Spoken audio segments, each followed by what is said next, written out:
ધારીમાં મામલતદાર અને આંગણવાડી સંચાલકો આમની સામે આંગણવાડી સંચાલકોને બીએલઓની કામગીરી સોંપવામાં આવતા મામલો ઉગ્ર બન્યો હતો।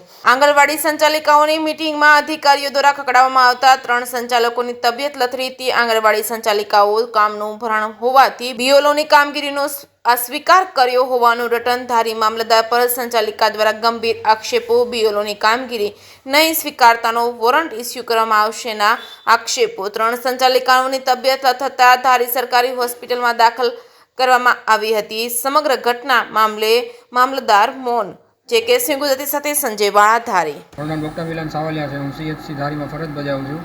આંગણવાડીના 3 બહેનો આવેલા હતા જે પેનિક એટેક જેવું એને સ્થિતિ લાગતી હતી, તો અમે લોકોએ પ્રાથમિક સારવાર આપેલી છે અને પ્રાથમિક સારવાર બાદ તેમાંથી 3 હતા જેમને એક બેન હતા એને કિડનીની ફેલ હતી, તો એનું બીપી વધારે હતું, તો એને બીપીની અમે પ્રાથમિક સારવાર આપીને એમને અમે કહ્યું છે કે જરૂર પડે તો અમરેલી જતા રહેજો। બીજા બેનને માનસિક બીમારી હતી, એમને સારવાર આપીને અમે અમરેલી જવાનું કીધેલું છે અને એક બેન હતા એમને દવા આપીને સારું છે, તો એમને અમે પછી રજા કરેલી છે। મીનાબેન છે, હું નાગદરા ગામથી આવું છું। અમે બધા આંગણવાડી કાર્યકર છીએ। તો આજે અમને જે કાંઈ મિટિંગમાં કહેવામાં આવ્યું એ ધમકાવીને કહેવામાં આવેલ છે, પણ પ્લસ કે આંગણવાડીની માંગ એવી છે બહેનોની કે અમે અમારા કામથી નથી અમે પહોંચી શકતા, તો અમે આ બીએલઓની કામગીરી કઈ રીતે? સાહેબ એનું એવું કહેવાનું છે કે તમારે રજાના દિવસે કામ કરવાનું। તો સાહેબ અમારે પણ નાના બાળકો છે, અમારે ઘર છે, તો પછી અમે રજાના દિવસે કઈ રીતે કરી શકીએ?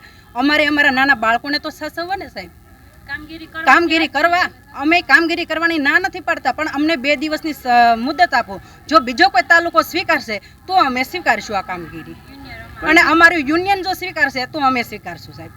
કોના દ્વારા કહેવામાં આવ્યું હતું?